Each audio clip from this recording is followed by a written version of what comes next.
Hello student, আমি Tapas sir. আজকে এই ভিডিওতে তোমাদের ফোর্থ সেমিস্টারে হিস্ট্রি অনার্সের যে CC9 পেপারটি আছে, তো সেই পেপারের part 2 short question with answer নিয়ে চলে এসেছি। বলবো এখনও পার্ট 1 দেখোনি, যেখানে তোমাদের বিগত 3 বছরের যে প্রশ্নপত্র তার উত্তর আমি তোমাদের করে দিয়েছি, তার লিঙ্কও এই ভিডিওর ডিসক্রিপশন বক্সে দিয়ে দেবো।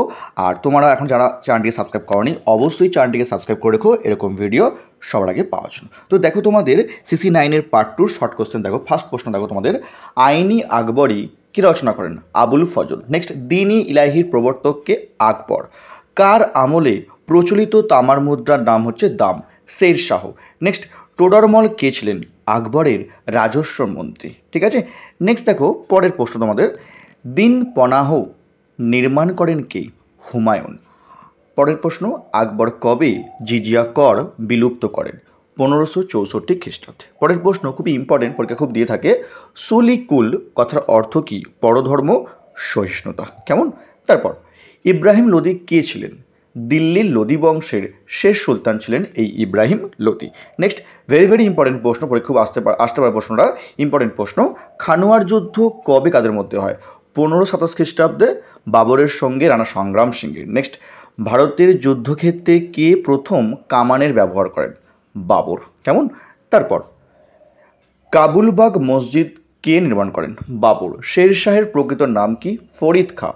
বিল্লগ্রাম বা কনৌজের যুদ্ধ কবে কাদের মধ্যে হয়? 1540 খ্রিস্টাব্দে শেরশাহ ও হুমায়ুনের মধ্যে হয়।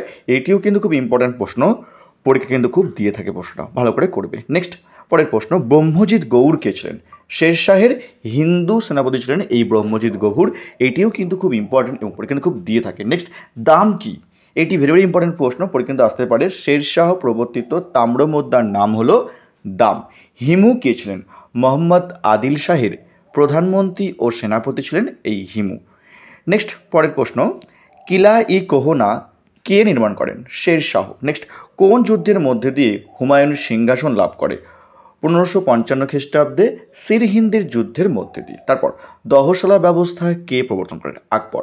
পরের প্রশ্ন উত্তর এটা এখনও চ্যানেলটি সাবস্ক্রাইব করেনি, অবশ্যই চ্যানেলটিকে সাবস্ক্রাইব করে রেখো এরকম ভিডিও সবাইকে পাওয়ার জন্য। আজকে হিস্ট্রি অনার্স বা পাস অনলাইন বা অফলাইন ক্লাস করতে চাও, তো ভিডিওর স্ক্রিনে আমার ফোন নাম্বার দেওয়া আছে, তোমরা চাইলে জয়েন করতে পারো। আমি অফলাইনে শিয়ালদার যে সৈন্যনাথ কলেজ এবং বেলাসাই যে শোষণা কলেজ তার কাছে পড়ে থাকি। এমনকি তোমরা চাইলে তোমরা অনলাইনে ক্লাসও করতে পারো। তোমরা কিন্তু চাইলে তোমরা দুটি অনলাইন ক্লাস ডেমো করতে পারো। আমি চেষ্টা করি তোমাদের অনলাইন ক্লাসটিকে যাতে অফলাইনের মতো ভালোভাবে করানো যায়। দেখো তোমাদের পরের প্রশ্ন, নেক্সট প্রশ্ন তোমাদের, ইমাদ ই আলিদ কার উপাধি? আকবর। নেক্সট, আকবরের আমলে একজন উল্লেখযোগ্য চিত্রশিল্পীর নাম লেখো। আব্দুল সামাদ। নেক্সট, দেওয়ানি ইনসা কি? শের শাহের সময় সরকারি চিঠিপত্র ও দলিল যা রচনা করতেন তাদের বলা হতো দেওয়ানি ইনসা। কেমন? নেক্সট, পরের প্রশ্ন, আকবরের সময় প্রধানমন্ত্রীকে কী নামে অভিহিত করা হতো? ভকিল। আকবর চিতোর কবে জয় করে? 1568 খ্রিস্টাব্দে। পার্ট 2 শেষ প্রশ্ন, মুঘল আমলে একজন ঐতিহাসিকের নাম লেখো। আবুল ফজল। তো এই ছিল তোমাদের part 2 short question with answer CC9 খুব তাড়াতাড়ি তোমাদের কিন্তু আমি পার্ট 3 নিয়ে আসবো। আর এভাবেই তোমাদের কিন্তু আমি যেমন তোমাদের CC10 পেপারটি শেষ করে দিয়েছি, শর্ট কোশ্চেন তোমাদের পার্ট 2 পার্ট, ঠিক একইভাবে তোমরা কিন্তু CC9ও শেষ করবো। তাই বলবো যে এখনও চ্যানেলটিকে সাবস্ক্রাইব করোনি, অবশ্যই চ্যানেলটিকে সাবস্ক্রাইব করে রেখো এরকম ভিডিও সবাইকে পাওয়ার জন্য। আর তোমরা কোন ধরনের ভিডিও চাইছো অবশ্যই কমেন্ট করে জানিও। তো আজকের মতো এটুকুই।